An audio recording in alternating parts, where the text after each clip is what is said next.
Shalom, selamat pagi semuanya. Bersyukur, berterima kasih pada Tuhan. Kalau pagi hari ini kita boleh bangun lagi dengan tubuh yang diberkati, dengan kekuatan kesehatan yang baru yang datang daripada Tuhan. Bersyukur kita boleh bersama-sama datang menghampiri tahta kasih karunia Tuhan. Menaikkan pujian, syukur, penyembahan, pengagungan bagi Bapa, kami bersyukur. Kami berterima kasih kepada pagi hari. Bapa, kami datang dengan pujian penyembahan kami kepada sebagai rasa syukur kami atas setiap kebaikan yang terus Kau nyatakan di sepanjang hari-hari. Terima kasih buat sepanjang malam.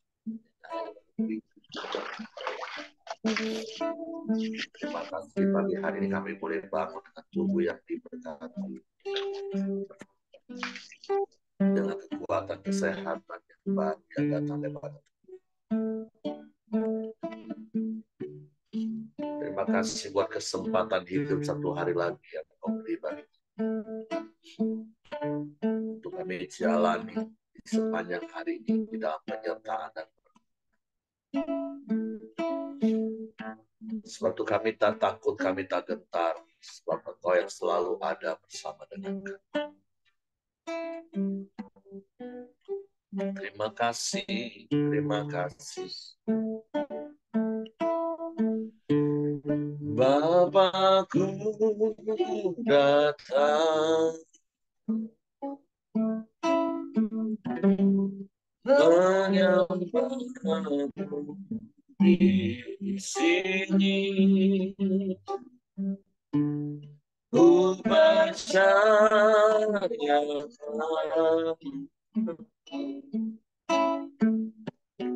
ada diriku. Sekali mari katakan, Bapakku datang. Bapakku datang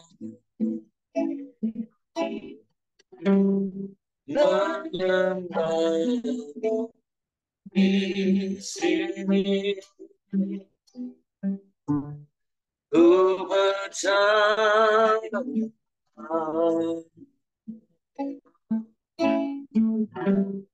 ada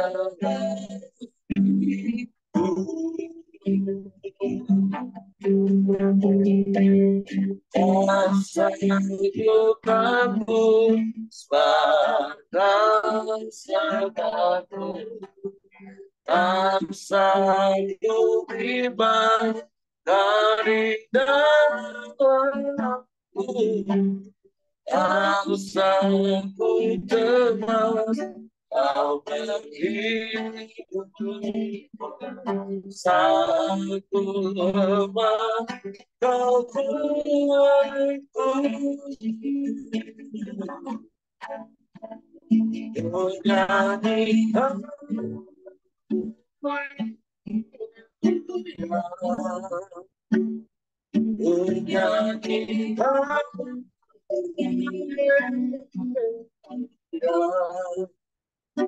sungguh hebat, jangan berkuasa menguatkanku.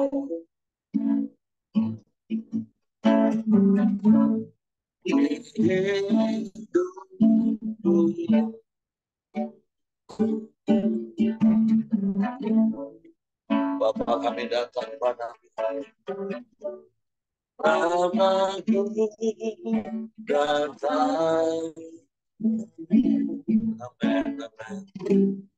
Menyembah di sini. Ku percaya kau ya ada bagiku.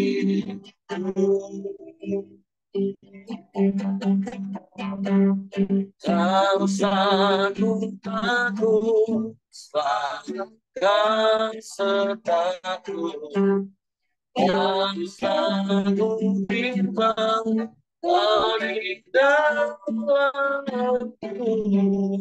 Kau sanggup teman kau berhibur saat ku lemah kau kuatku. Ku nyanyi haleluya, ku nyanyi haleluya.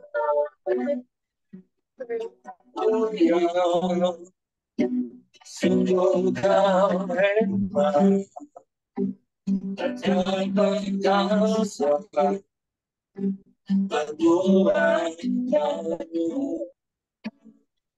Kami nyanyi haleluya, ku nyanyi haleluya,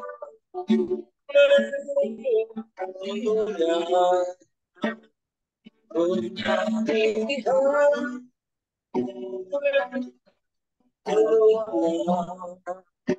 Sungguh kau hebat, jangan perkasa berbuat baru.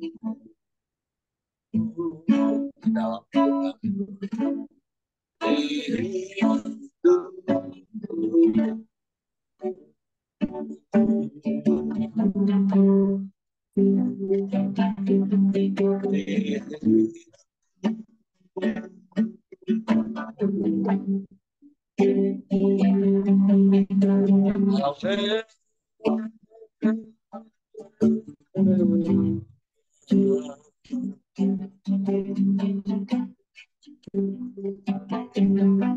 Bapa kami datang menyembah,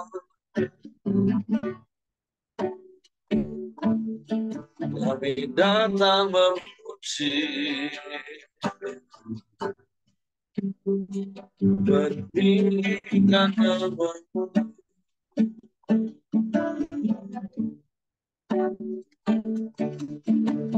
memuliakan-Mu.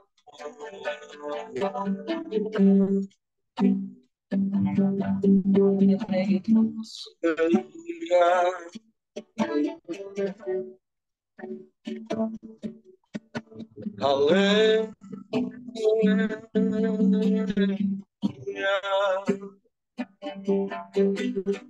terpujilah nama-Mu,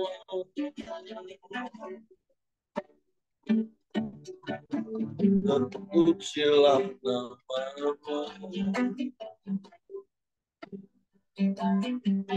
Kami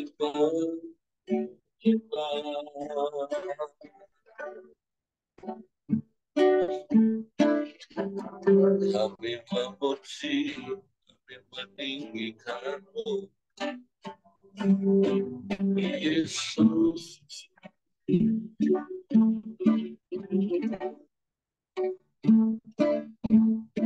Terpujilah nama-Mu,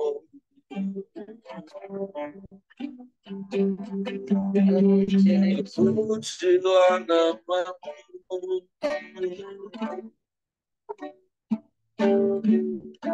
Kami menyembah,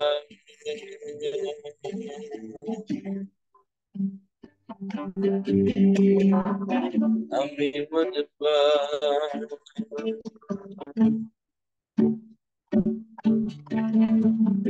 Sebab Engkau baik Tuhan, Kau sungguh baik, Kau sangat baik, Kau selalu baik, selamanya Kau baik. Haleluya,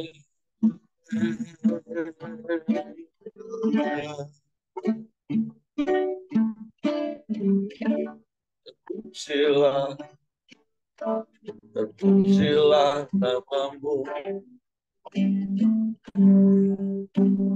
Pujilah namamu,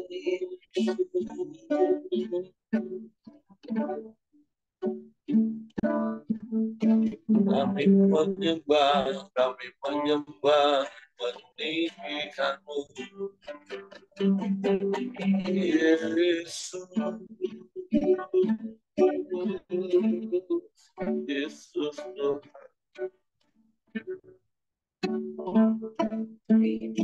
Haleluya.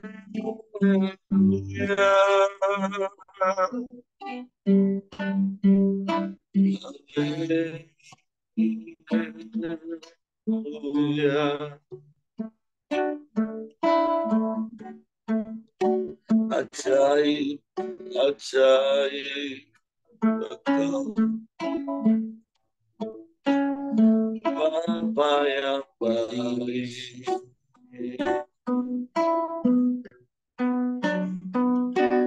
Kau Bapa yang mulia,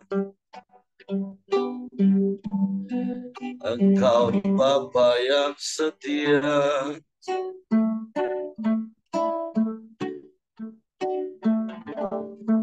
Terpujilah namamu, terpujilah namamu, terpujilah namamu. Kami menyembah, kami menyembah.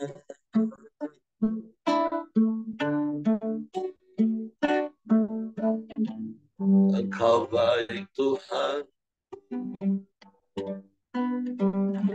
Engkau sungguh baik.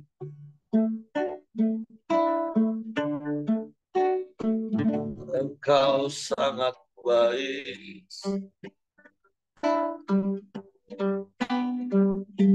Tiada yang sepertimu,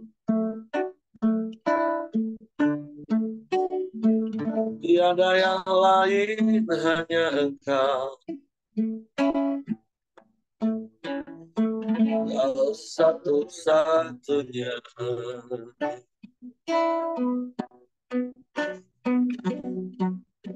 Terpujilah namamu, terpujilah namamu.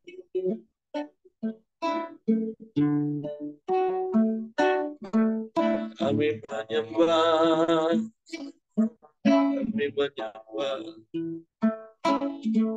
kami tinggikan Engkau.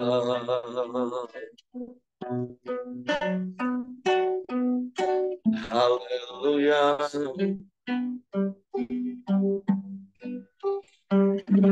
Haleluya.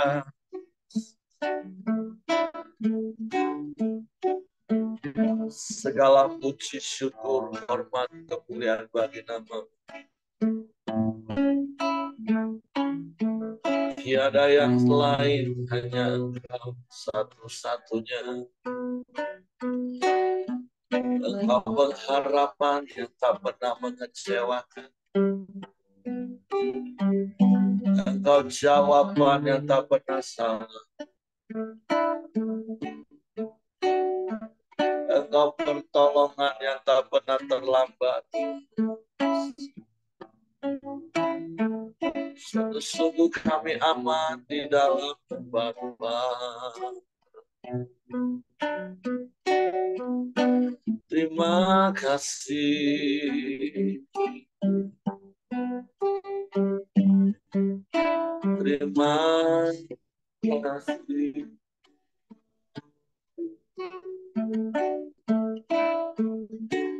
Haleluya. Haleluya. Haleluya. Pujilah namamu, pujilah namamu. Penolong yang ajaib.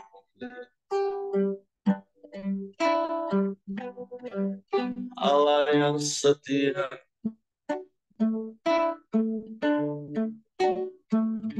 Allah yang tak pernah ingkar janji,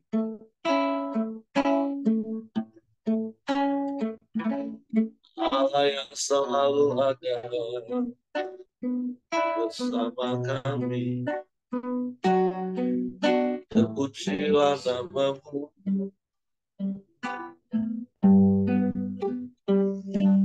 terpuji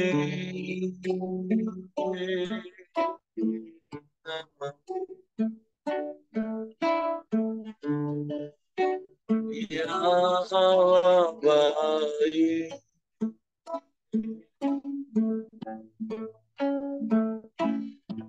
ya Allah baik.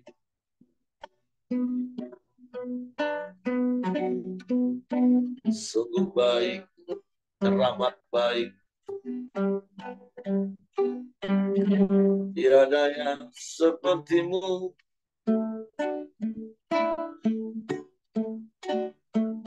tiada yang lain, hanya Engkau. Terpujilah namamu, terpujilah namamu, Yesus Tuhan, Yesus Tuhan.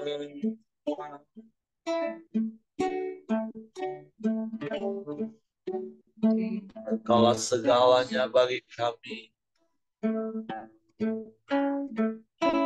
Engkau yang terutama dalam hidup kami. Sebab itu kami mau terus berharap dan bersandar, percaya, mengandalkan di sepanjang umur hidup kami. Sebab Engkau setia, Engkau tak pernah berubah. Dulu, sekarang, sampai selama-lamanya.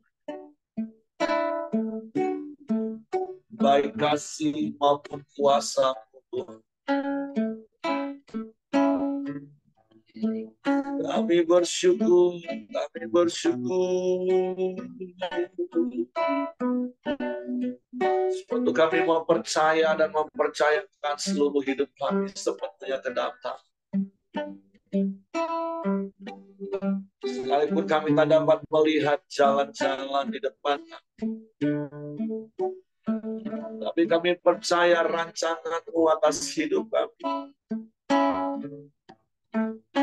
Rancangan masa depan yang penuh harapan, bukan kecelakaan. Rancangan yang penuh dengan damai sejahtera. Sebab itu kami aman, kami tenang di dalam, di tengah badai sekalipun. Sebab Engkau yang melingkupi kami, Engkau yang menaungi kami dengan naungan kasih-Mu.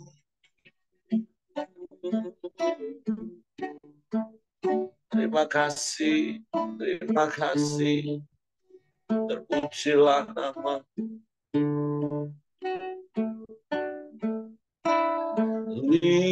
Lingkupiku dengan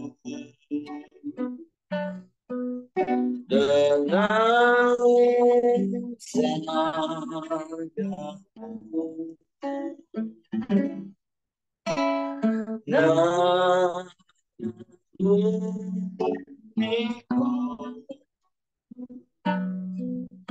Dengan kuasa-Mu. Di saat badai bergelora, Ku akan terbang bersamamu. Bapa Kau Raja atas semesta, ku terhasrat Kau ada.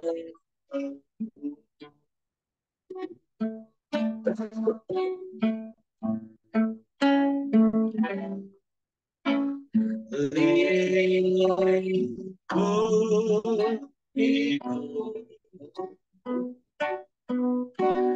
dengan sayangmu,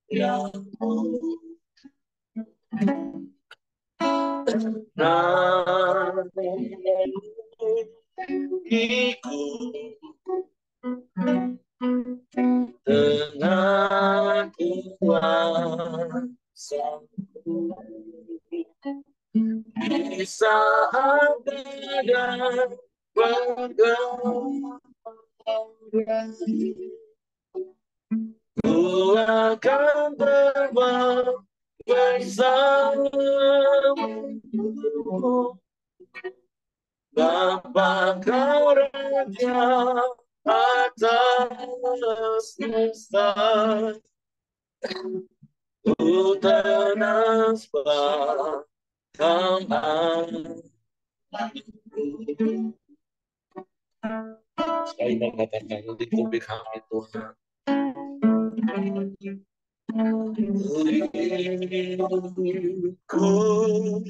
Ikut ya dengan sayangmu, dengan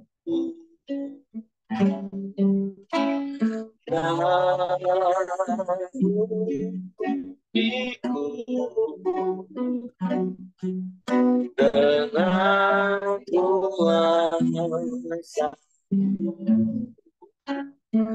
di saat badai bergelora,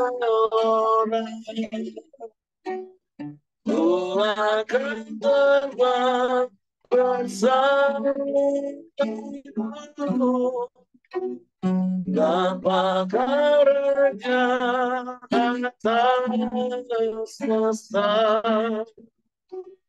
ku ternasbah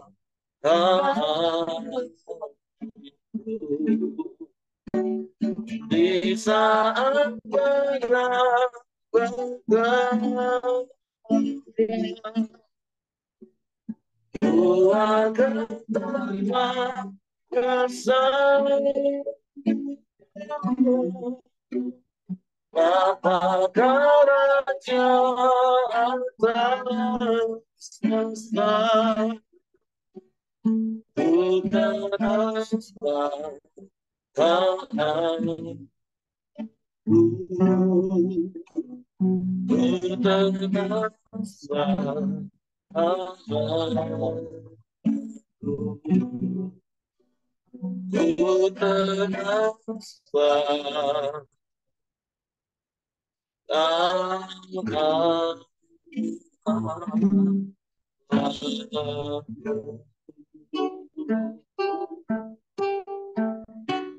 biarlah hati kami tetap tinggal tenang di tengah badai sekalipun.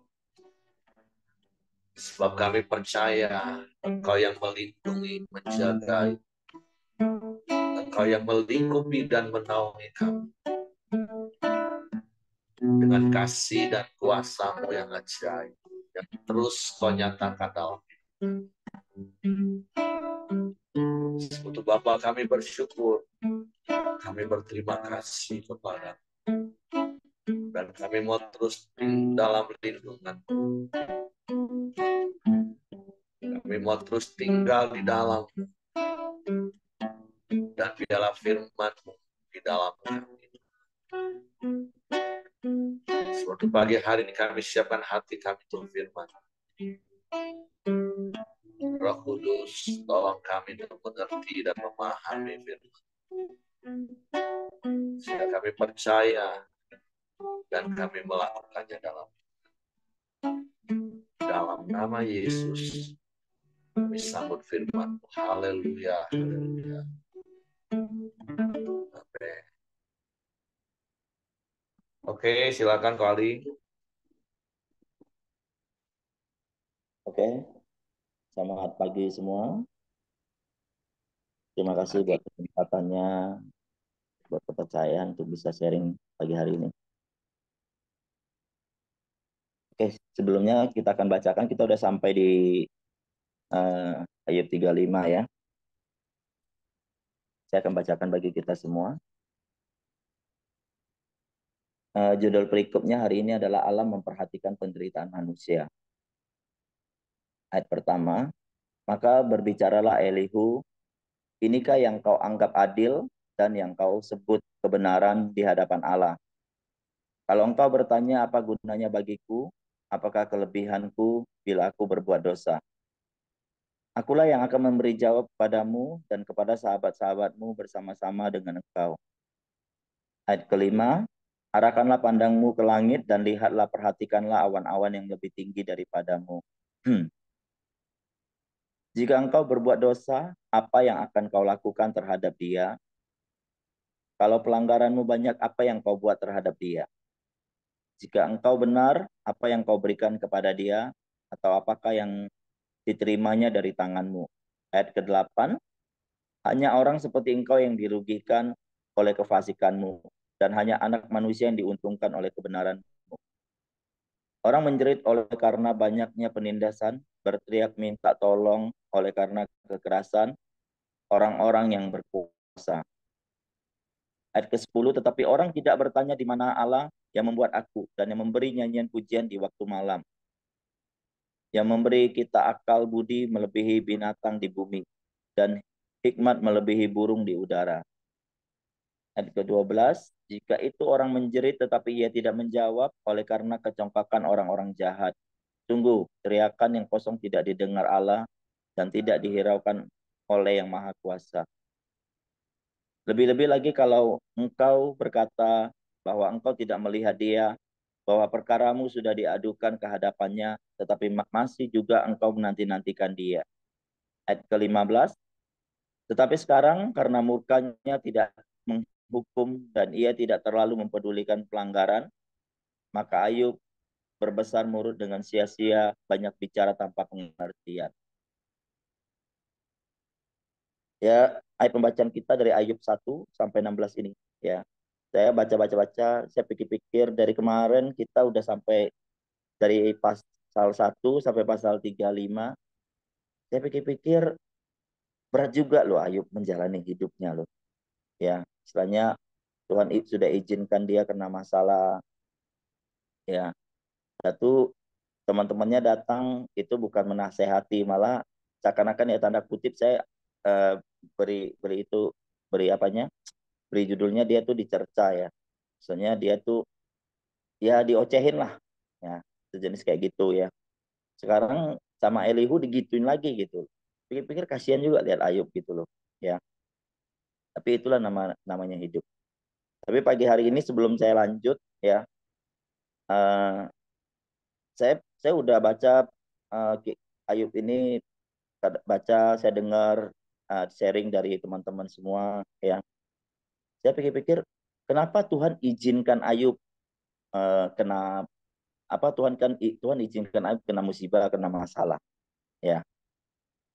Saya mau tanya sama teman-teman semua, mungkin di sini Ko Willy, Ko Johan, Ko Buyung udah tahu jawabannya ya, karena kami udah pernah bahas waktu mau jalan pagi di mobil ya, kami pernah bahas. Saya mau tanya sama teman-teman, bagi teman-teman yang tak mau boleh kasih pendapat ya, bagi beberapa orang boleh kasih pendapat. Kenapa Tuhan izinkan uh, masalah kepada Ayub ya? Bagi teman-teman yang mau jawab boleh kasih pendapat ke saya supaya saya juga tahu bahwa teman-teman mendengar apa yang saya omongin. Kira-kira siapa yang mau jawab gitu ya? Gimana menurut teman-teman? Kenapa Tuhan izinkan masalah ini kepada Ayub? Ya,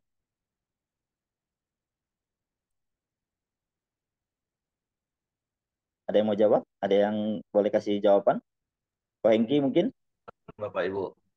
Nah, ada teman-teman yang lain yang boleh kasih jawaban?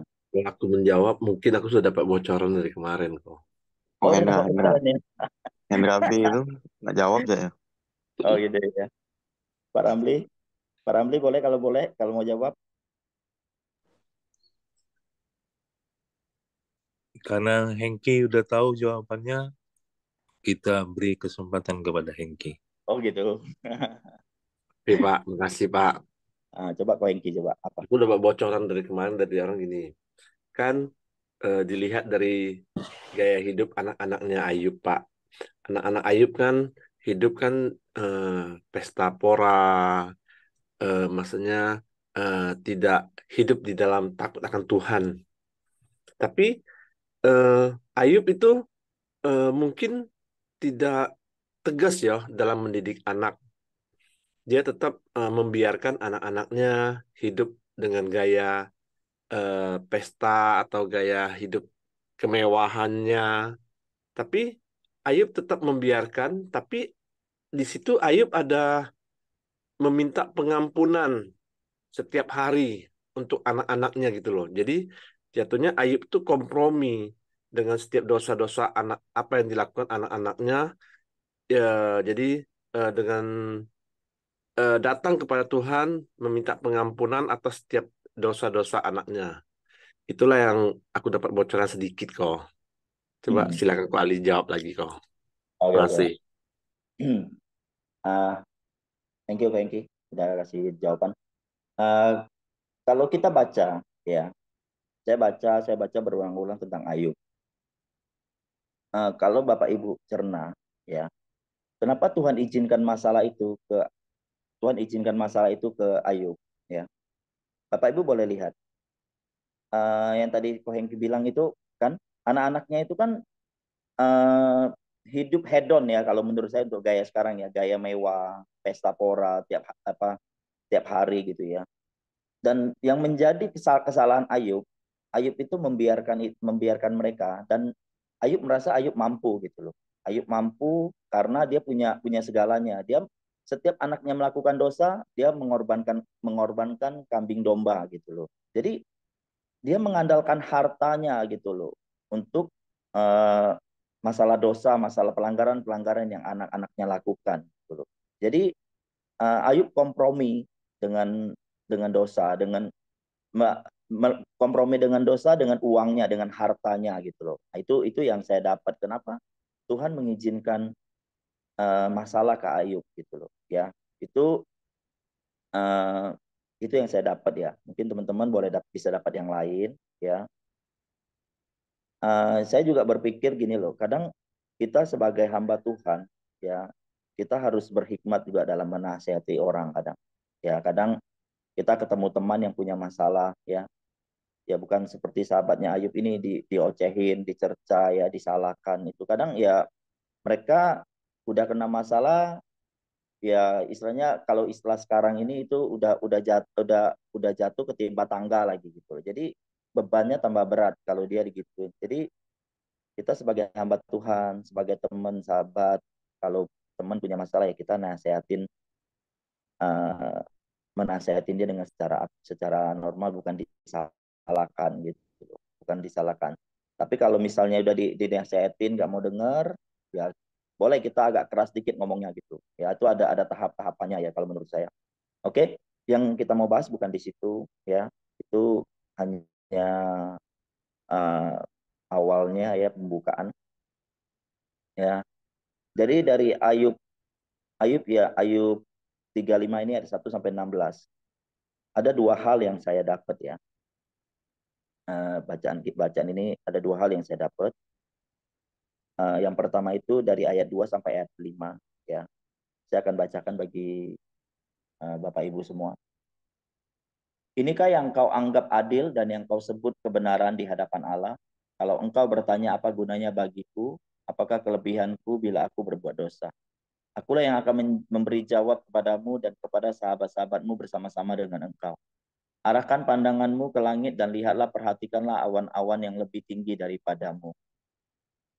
Ya, ayat 2 sampai 5 ini mengatakan apa? Yang saya dapat itu Ayub merasa hidupnya itu paling benar di antara semua orang. Ya, itu hal yang pertama yang saya dapat.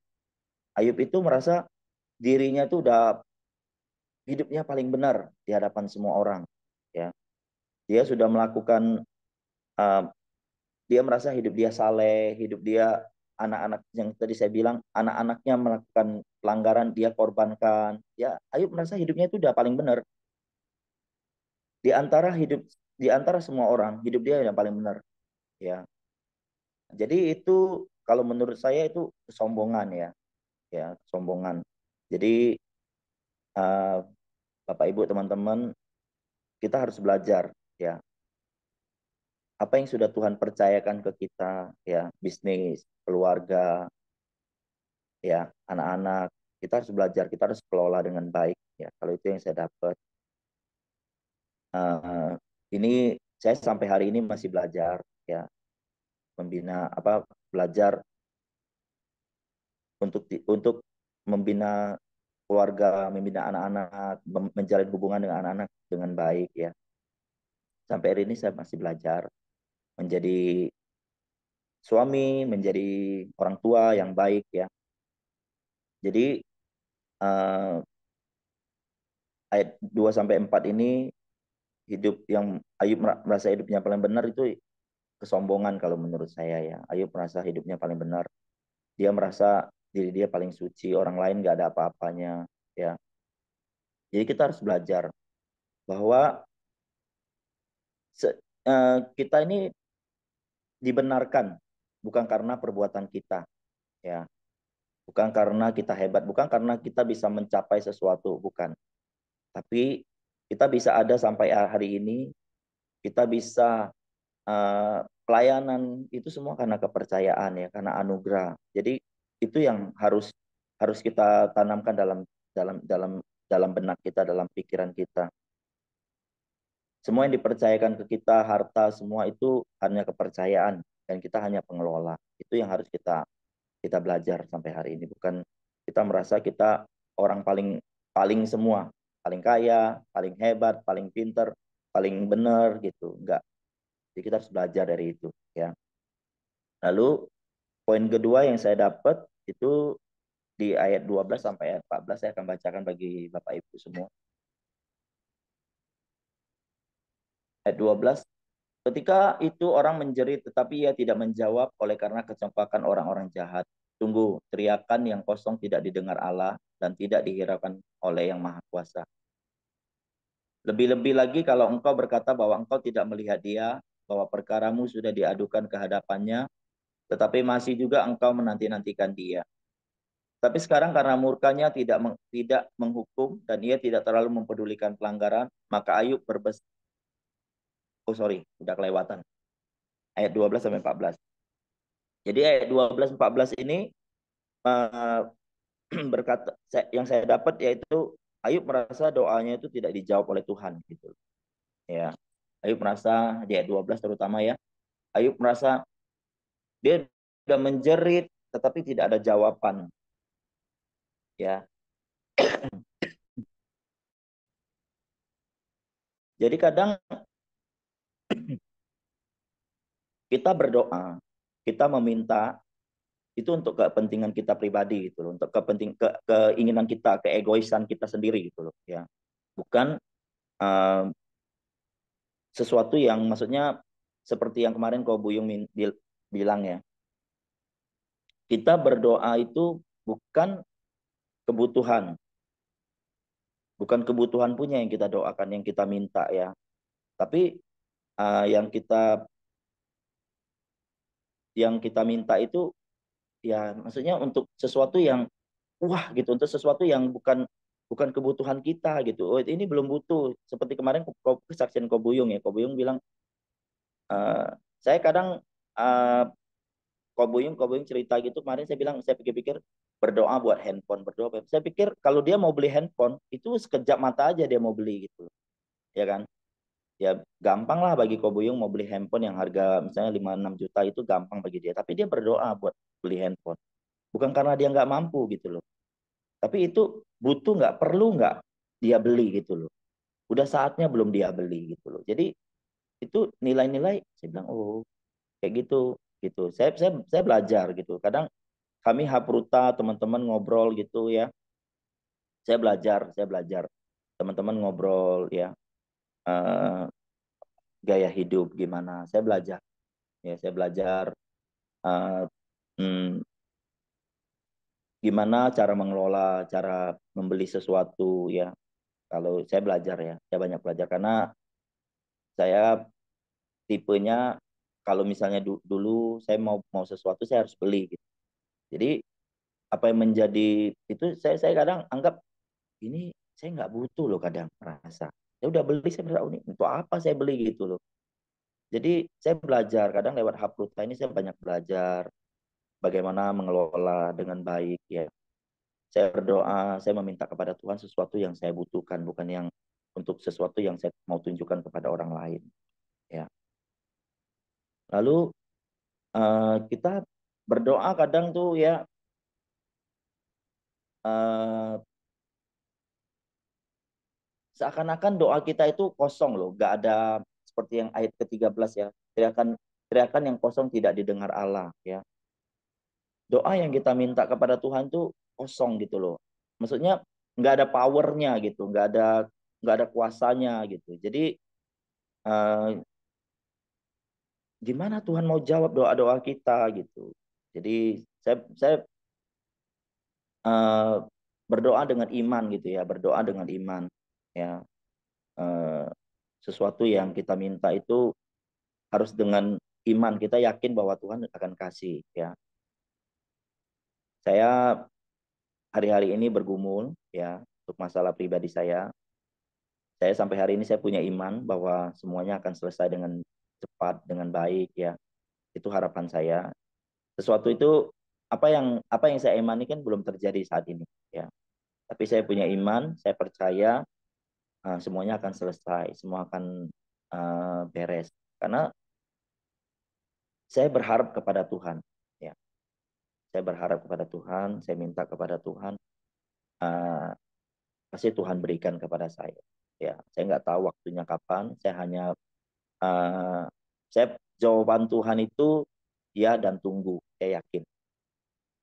Saya hanya tinggal menunggu waktunya Tuhan.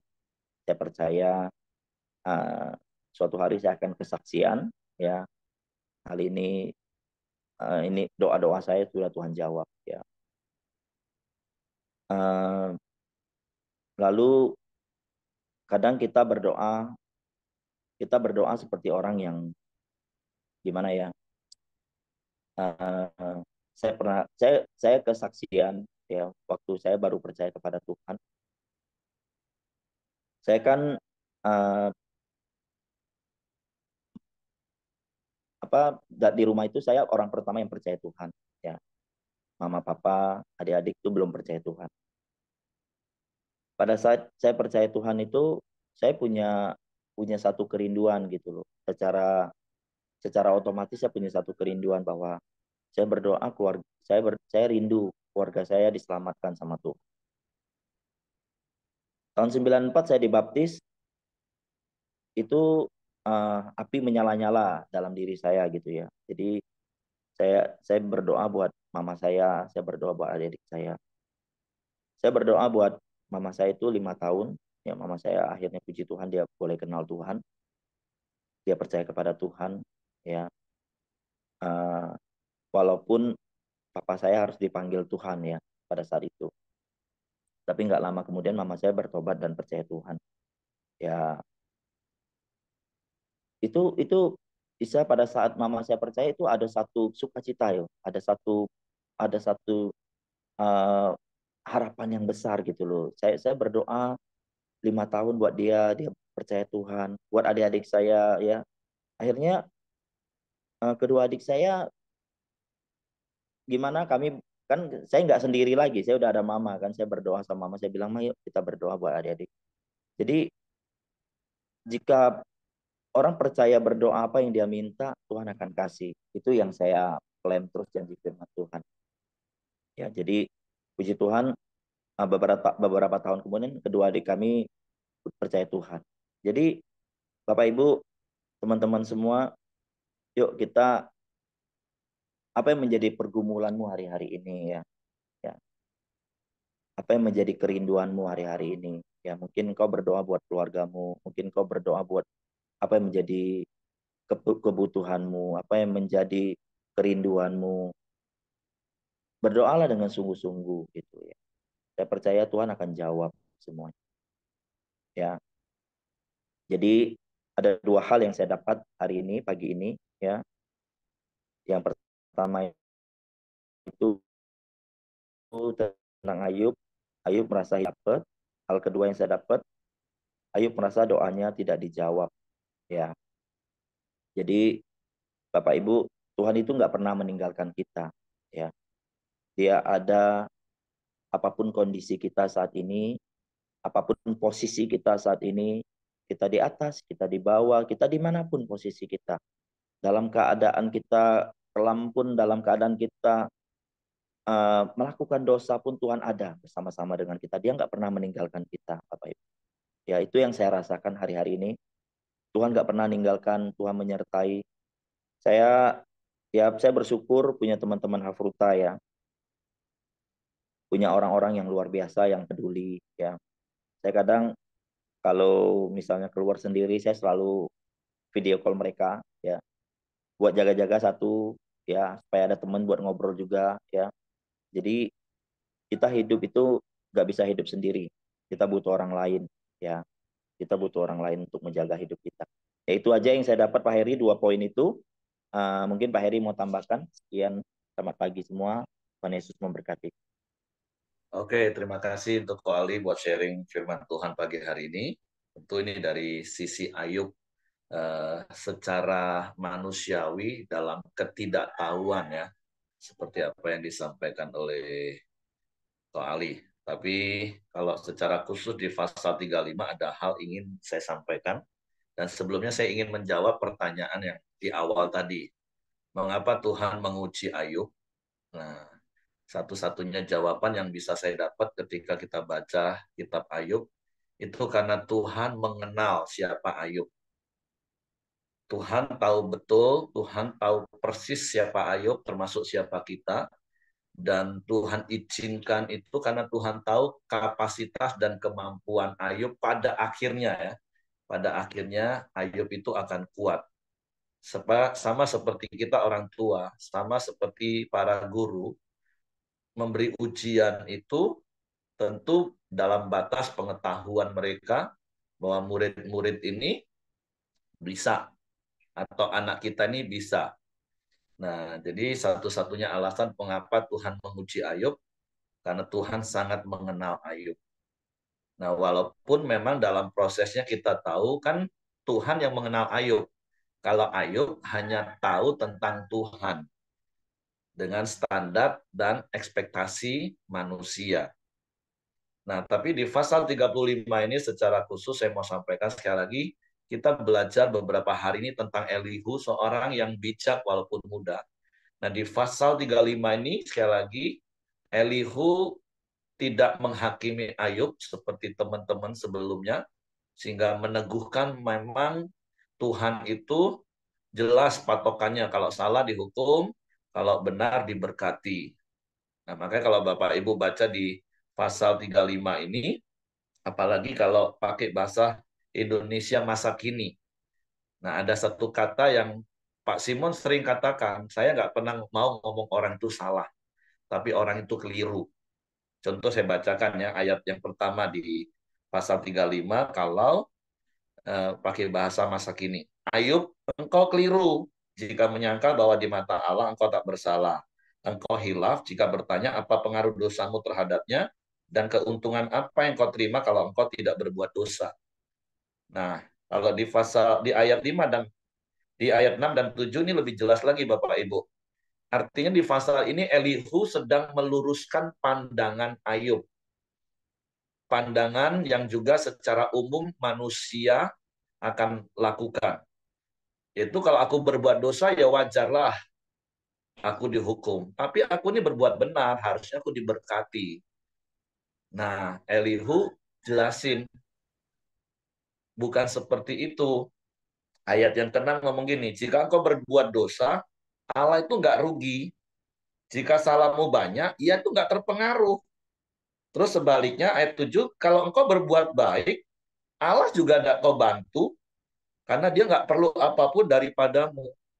Jadi Elihu sedang meluruskan apa yang Ayub sedang alami itu nggak ada hubungannya sama sekali tentang dosa dan benar.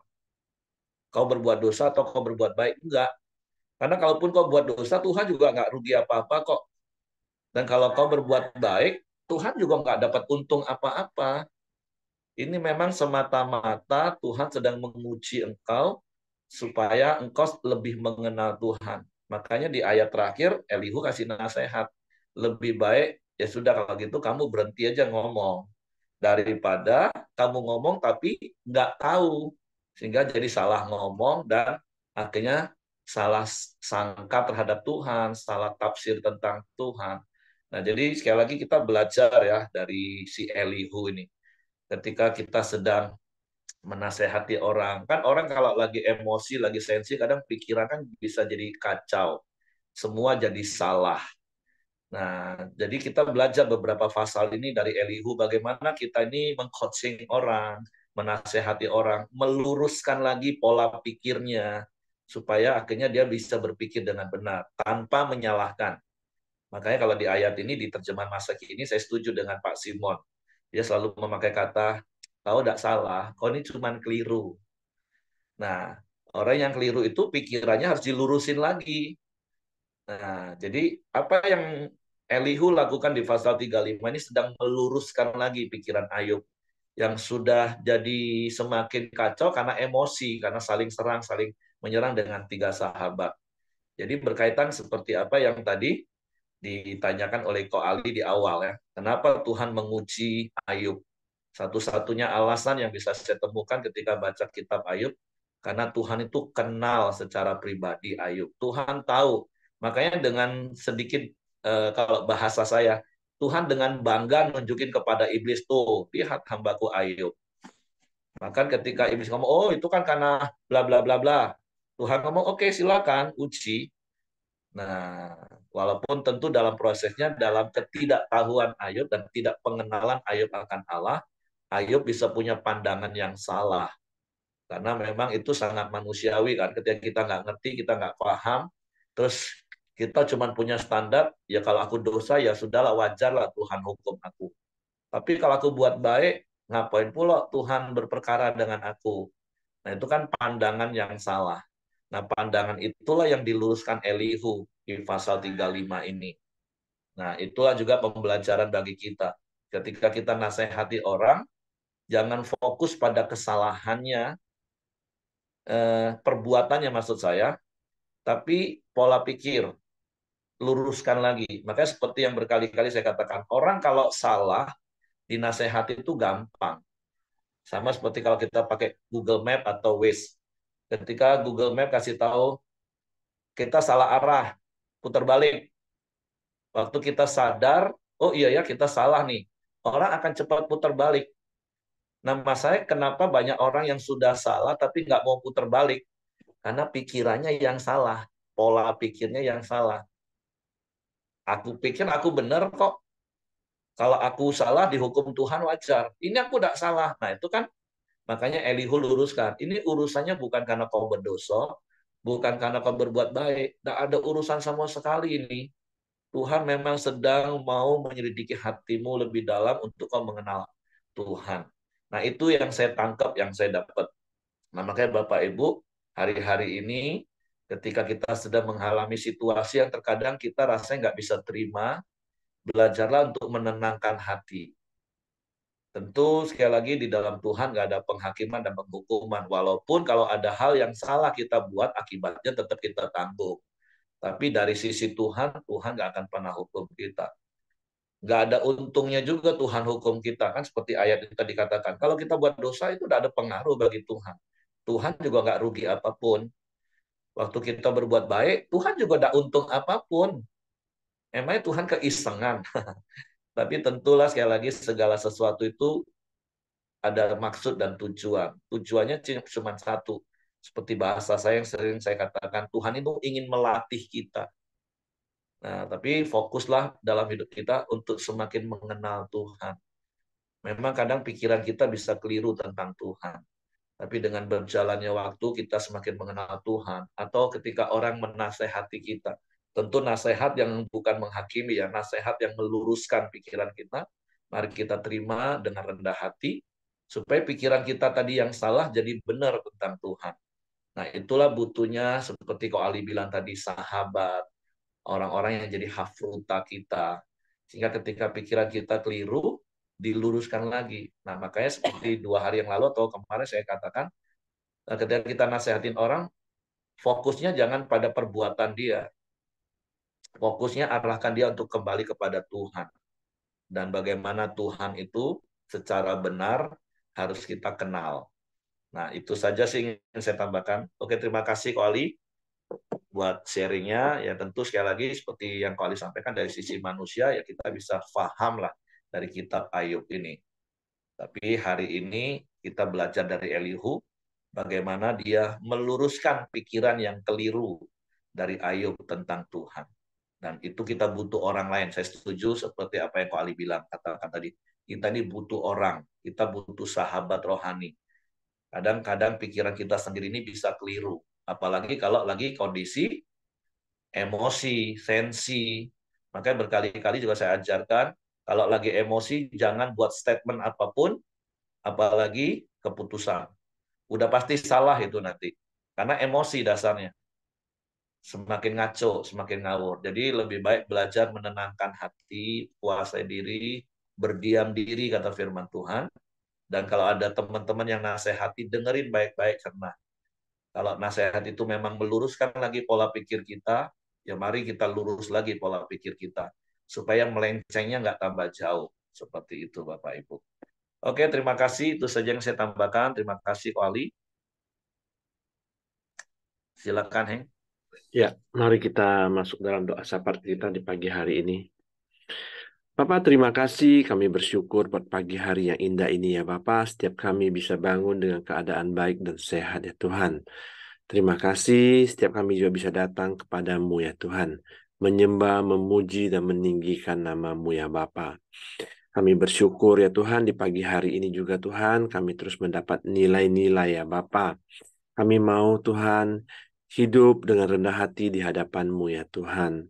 Dan selalu berdoa, berharap hanya kepada Engkau ya Bapa. Dan juga setiap pemikiran kami, kalau kami ada kekeliruan Tuhan, kami mau terus belajar Tuhan untuk meluruskan pandangan kami hanya terus kepada Engkau ya Bapa.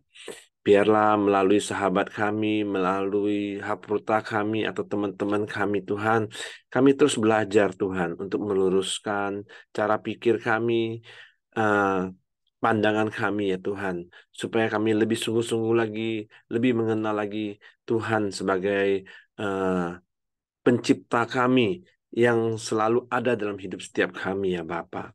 Kami bersyukur, kami buat pagi hari ini, buat kebenaran firman-Mu ya Bapa.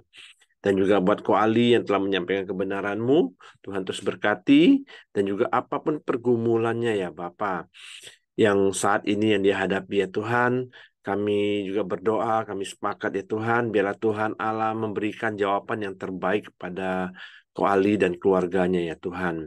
Tuhan berkati istrinya senantiasa dan juga anak-anaknya dimanapun mereka berada ya Bapa.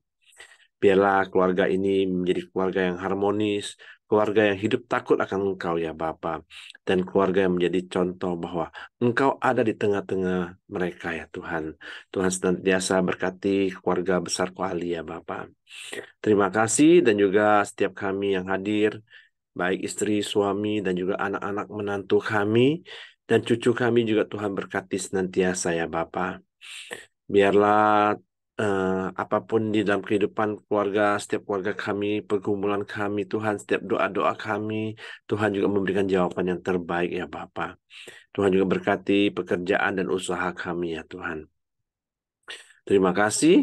Kami juga di pagi hari ini sepakat berdoa buat adik Ibu Mirianti yang bernama Setiawan Tuhan. Biarlah kami berdoa Tuhan, biarlah hatinya akan terbuka lagi untuk menerima setiap kebenaran firman-Mu ya Bapa. Dan juga dia akan percaya sungguh-sungguh hanya kepada Engkau ya Bapa. Dan juga dia boleh kembali lagi kepada istrinya yang pertama ya Tuhan. Kami serahkan Pak Setiawan ke bawah tangan kuasa-Mu ya Tuhan. Terima kasih Tuhan, kami juga terus berdoa buat bangsa dan negara kami. Tuhan terus berkati bangsa kami. Tuhan terus membawa bangsa dan negara kami hari demi hari lebih baik, Tuhan. Memberikan perekonomian yang baik, keamanan yang baik ya Tuhan. Dan juga pemerintahan yang saat ini Tuhan. Tuhan juga berkati ya Bapa. Dari presiden sampai ke jajaran yang terendah ya Tuhan. Tuhan berkati senantiasa ya Bapa. Tuhan terus membawa bangsa kami Indonesia hari demi hari lebih baik ya Tuhan. Terima kasih, kami serahkan bangsa dan pemerintahan kami ke bawah tangan kuasa-Mu ya Tuhan. Mari sama-sama kita doa Bapa kami. Bapa kami yang di surga, dikuduskanlah nama-Mu. Datanglah kerajaan-Mu, jadilah kehendak-Mu di bumi seperti di surga. Berikanlah kami pada hari ini makanan kami yang secukupnya, dan ampunilah kami akan kesalahan kami, seperti kami juga mengampuni orang yang bersalah kepada kami. Dan janganlah membawa kami ke dalam pencobaan, tapi lepaskanlah kami daripada yang jahat. Karena Engkau yang punya kerajaan dan kuasa dan kemuliaan sampai selama-lamanya. Amin. Ko Ali, Oh silakan Ali, tutup itu dengan tolong doa. doakan Along sekaligus ya, seperti yang saya chat di kolom chat ya. Ko Ali boleh baca di kolom chat dulu.